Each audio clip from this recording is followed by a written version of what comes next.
आप सभी को मेरा प्रणाम। तो अब तक हमने शिव पुराण का 5वां अध्याय पढ़ लिया है। अब हम 6ठा अध्याय पढ़ेंगे। तो चलिए हम शुरू करते हैं। शिव पुराण के श्रवण की विधि तथा श्रोताओं के पालन करने योग्य नियमों का वर्णन। सौनक जी कहते हैं, महाप्राज्ञ व्यास शिष्य सूत जी, आपको नमस्कार है। आप धन्य हैं, शिव भक्तों में श्रेष्ठ हैं। आपके महान गुण वर्णन करने योग्य हैं। अब आप कल्याण में शिव पुराण के श्रवण की विधि बतलाइए, जिससे सभी श्रोताओं को संपूर्ण उत्तम फल की प्राप्ति हो सके। सूत जी ने कहा, मुने सौनक, अब मैं तुम्हें संपूर्ण फल की प्राप्ति के लिए शिव पुराण के श्रवण की विधि बता रहा हूँ।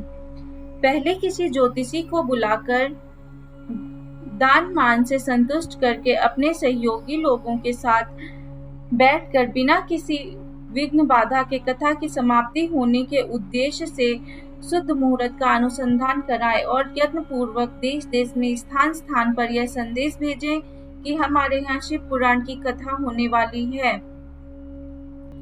अपने कल्याण की इच्छा रखने वाले लोगों को उसे सुनने के लिए अवश्य पधारना चाहिए। कुछ लोग भगवान श्री हरि की कथा से बहुत दूर पड़ गए हैं। कितनी ही स्त्री, शूद्र आदि भगवान शंकर की कथा कीर्तन से वंचित रहते हैं। उन सबको भी सूचना हो जाए, ऐसा प्रबंध करना चाहिए। देश देश में जो भगवान शिव के भक्त हों तथा शिव कथा कीर्तन और श्रवण के लिए उत्सुक हों, उन सबको आदर पूर्वक बुलवाना चाहिए और आए हुए लोगों का सब प्रकार से आदर सत्कार करना चाहिए। शिव मंदिर में, तीर्थ में, वन प्रांत में अथवा घर में ही शिव पुराण की कथा सुनने के लिए उत्तम स्थान का निर्माण करना चाहिए। केले के खंभों से सुशोभित एक ऊंचा कथा मंडप तैयार कराएं। उसे सब और फल पुष्पों आदि से तथा सुंदर चंदोवे से अलंकृत करें और चारों ओर ध्वजा पताका लगाकर तरह तरह के सामानों से सजाकर सुंदर शोभा संपन्न बना दे। भगवान शिव के प्रति सब प्रकार से उत्तम भक्ति करनी चाहिए। वही सब तरह से आनंद का विधान करने वाली है। परमात्मा भगवान शंकर के लिए दिव्य आसन का निर्माण करना चाहिए तथा कथावाचक के लिए भी एक ऐसा दिव्य आसन बनाना चाहिए जो उसके लिए सुखद हो सके। हे मुने, नियम पूर्वक कथा सुनने वाले श्रोताओं के लिए भी यथा योग्य सुंदर स्थानों की व्यवस्था करनी चाहिए। अन्य लोगों के लिए साधारण स्थान ही रखने चाहिए। जिसके मुख से निकली हुई वाणी देहधारियों के लिए कामधेनु के समान अभीष्ट फल देने वाली होती है, उस पुराण वेत्ता विद्वान वक्ता के प्रति तुच्छ बुद्धि कभी नहीं करनी चाहिए। संसार में जन्म तथा गुणों के कारण बहुत से गुरु होते हैं, परंतु उन सब में पुराणों का ज्ञाता विद्वान ही परम गुरु माना गया है। पुराण वेत्ता पवित्र, दक्ष, शांत, ईर्ष्या पर विजय करने वाला, साधु और दयालु होना चाहिए। ऐसा प्रवचन कुशल विद्वान इस पुण्यमयी कथा को कहे। सूर्योदय से आरंभ करके 3:30 पहर तक उत्तम बुद्धि वाले विद्वान पुरुष को शिव पुराण की कथा सम्यक रीति से बांटनी चाहिए। मध्याह्न काल में 2 घड़ी तक कथा बंद रखनी चाहिए, जिससे कथा कीर्तन से अवकाश पाकर लोग मल मूत्र का त्याग कर सके। कथा प्रारंभ के दिन से 1 दिन पहले व्रत ग्रहण करने के लिए वक्ता को शौर करा लेना चाहिए। जिन दिनों कथा हो रही हो, उन दिनों प्रयत्न पूर्वक प्रातः काल का सारा नित्य कर्म संक्षेप से ही कर लेना चाहिए। वक्ता के पास उसकी सहायता के लिए एक दूसरा वैसा ही विद्वान स्थापित करना चाहिए। वह भी सब प्रकार के संशयों को निवृत्त करने में समर्थ और लोगों को समझाने में कुशल हो। कथा में आने वाले विघ्नों की निवृत्ति के लिए गणेश जी का पूजन करें। कथा के स्वामी भगवान शिव जी तथा विशेषतः शिव पुराण की पुस्तक का भक्ति भाव से पूजा करें। तत्पश्चात उत्तम बुद्धि वाला श्रोता तन मन से शुद्ध एवं प्रसन्नचित्त हो आदर पूर्वक शिव पुराण की कथा सुने। जो वक्ता और श्रोता अनेक प्रकार के कर्मों में भटक रहे हो, काम आदि 6 विकारों से युक्त हो, स्त्री में आसक्ति रखते हो और पाखंड पूर्ण बातें कहते हो, वे पुण्य के भागी नहीं होते। जो लौकिक चिंता तथा धन, गृह एवं पुत्र आदि की चिंता को छोड़कर कथा में मन लगाए रहते हैं, उन शुद्ध बुद्धि पुरुषों को उत्तम फल की प्राप्ति होती है। जो श्रोता श्रद्धा और भक्ति से युक्त होते हैं, दूसरे कर्मों में मन नहीं लगाते और मौन, पवित्र एवं उद्वेग शून्य होते हैं, वे ही पुण्य के भागी होते हैं। सूत जी बोले, सौनक, अब शिव पुराण सुनने का व्रत लेने वाले पुरुषों के लिए जो नियम है, उन्हें भक्ति पूर्वक सुनो। नियम पूर्वक इस श्रेष्ठ कथा को सुनने से बिना किसी विघ्न बाधा के उत्तम फल की प्राप्ति होती है। जो लोग दीक्षा से रहित हैं उनका कथा श्रवण में अधिकार नहीं है। अतः उन्हें कथा सुनने की इच्छा वाले सब लोगों को पहले वक्ता से दीक्षा ग्रहण करनी चाहिए। जो लोग नियम से कथा सुने उनको ब्रह्मचर्य से रहना, भूमि पर सोना, पत्तल में खाना और प्रतिदिन कथा समाप्त होने पर अन्न ग्रहण करना चाहिए। जिसमें शक्ति हो वह पुराण की समाप्ति उपवास करके शुद्धता पूर्वक भक्ति भाव से उत्तम शिव पुराण को सुने। इस कथा का व्रत लेने वाले पुरुष को प्रतिदिन एक ही बार हविष्यान्न भोजन करना चाहिए। जिस प्रकार से कथा श्रावण का नियम सुखपूर्वक सज सके वैसे ही करना चाहिए। गरिष्ठ अन्न, दाल, जल, अन्न, सेम, मसूर, भाव दूषित तथा बासी अन्न को खाकर कथा व्रती पुरुष कभी कथा को न सुने।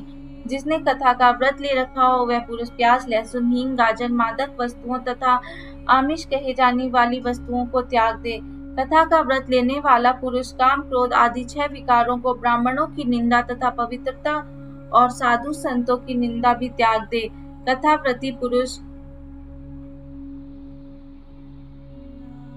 प्रतिदिन सत्य, शौच, दया, मौन, सरलता, विनय तथा हार्दिक उदारता इन सद्गुणों सदा अपनाए रहे। श्रोता निष्काम हो या सकाम वह नियम पूर्वक कथा सुने। सकाम पुरुष अपनी अभीष्ट कामना को प्राप्त करता है और निष्काम पुरुष मोक्ष प्राप्त कर लेता है। दरिद्र, क्षय का रोगी, पाप भाग्यहीन तथा संतान रहित पुरुष भी इस उत्तम कथा को सुने। काक, बंध्या आदि जो 7 प्रकार की दुष्ट स्त्रियां हैं वे तथा जिसका घर गिर जाता हो वह इन सभी को शिव पुराण की उत्तम कथा सुननी चाहिए। मुनि, स्त्री हो या पुरुष सबको यत्न पूर्वक विधि विधान से शिव पुराण की यह उत्तम कथा सुननी चाहिए। महर्षि, इस तरह शिव पुराण की कथा के पाठ एवं श्रवण संबंधी यज्ञोत्सव की समाप्ति होने पर श्रोताओं को भक्ति एवं प्रयत्न पूर्वक भगवान शिव की पूजा की भांति पुराण पुस्तक की भी पूजा करनी चाहिए। तदनंतर विधि पूर्वक वक्ता का भी पूजन करना आवश्यक है। पुस्तक को आच्छादित करने के लिए नवीन एवं सुंदर बस्ता बनवाएं और उसे बांधने के लिए दृढ़ एवं दिव्य डोरी लगवाएं। फिर उसका विधिवत पूजन करें। मुने श्रेष्ठ, इस प्रकार महान उत्सव के साथ पुस्तक की और वक्ता की विधिवत पूजा करके वक्ता की सहायता के लिए स्थापित किए हुए पंडित का भी उसी के अनुसार धन आदि के द्वारा उससे कुछ ही कम सत्कार करें। वहां पर आए हुए ब्राह्मणों को अन्न, धन आदि का दान करें। साथ ही गीत, वाद्य और नृत्य आदि के द्वारा महान उत्सव रचाएं। मुने, यदि श्रोता विरक्त हो तो उसके लिए कथा समाप्ति के दिन विशेष रूप से गीता का पाठ कराना चाहिए, जिसे श्री रामचंद्र जी के प्रति भगवान शिव ने कहा था। यदि श्रोता गृहस्थ हो तो उस बुद्धिमान को उस श्रवण कर्म की शांति के लिए शुद्ध हविष्य के द्वारा होम करना चाहिए। मुनि, रुद्र संहिता के प्रत्येक श्लोक द्वारा होम करना उचित है अथवा गायत्री मंत्र से होम करना चाहिए, क्योंकि वास्तव में यह पुराण गायत्री में ही है। अथवा शिव पंचाक्षर मूल मंत्र से हवन करना उचित है। होम करने की शक्ति ना हो तो विद्वान पुरुष यथाशक्ति हवनीय हविष्य का ब्राह्मण को दान करे। न्यूनातिरिक्त रूप से दोष की शांति के लिए भक्ति पूर्वक शिव सहस्त्र नाम का पाठ अथवा श्रवण करे। इससे सब कुछ सफल होता है, इसमें संशय नहीं है, क्योंकि तीनों लोकों में उससे बढ़कर कोई वस्तु नहीं है। कथा श्रवण संबंधी व्रत की पूर्णता की सिद्धि के लिए 11 ब्राह्मणों को मधु मिश्रित खीर भोजन कराए और उन्हें दक्षिणा दे। मुने, यदि शक्ति हो तो 3 तोले सोने का एक सुंदर सिंहासन बनवाए और उस पर उत्तम अक्षरों में लिखी अथवा लिखाई हुई शिव पुराण की पोथी विधि पूर्वक स्थापित करे। तत्पश्चात पुरुष उसकी आवाहन आदि विविध उपचारों से पूजा करके दक्षिणा चढ़ाए। फिर जितेंद्रिय आचार्य का वस्त्र, आभूषण एवं गंध आदि से पूजन करके दक्षिणा सहित वह पुस्तक उन्हें समर्पित कर दे। उत्तम बुद्धि वाला श्रोता इस प्रकार भगवान शिव के संतोष के लिए पुस्तक का दान करे। सौनक, इस पुराण के उस दान के प्रभाव से भगवान शिव का अनुग्रह पाकर पुरुष भव बंधन मुक्त हो जाता है। इस तरह विधि विधान का पालन करने पर श्री संपन्न शिव पुराण संपूर्ण फल को देने वाला तथा भोग और मोक्ष का दाता होता है। उन्हें शिव पुराण का वह सारा महात्म्य जो संपूर्ण अभीष्ट को देने वाला है मैंने तुम्हें कह सुनाया। अब और क्या सुनना चाहते हो? श्रीमान शिव पुराण समस्त पुराणों का भाल का तिलक माना गया है। यह भगवान शिव को अत्यंत प्रिय है, रमणीय तथा भव रोग का निवारण करने वाला है। जो सदा भगवान शिव का ध्यान करते हैं, जिनकी वाणी शिव के गुणों की स्तुति करती है और जिनके दोनों कान उनकी कथा सुनते हैं, इस जीव जगत में उन्हीं का जन्म लेना सफल है। वे निश्चय ही संसार सागर से पार हो जाते हैं।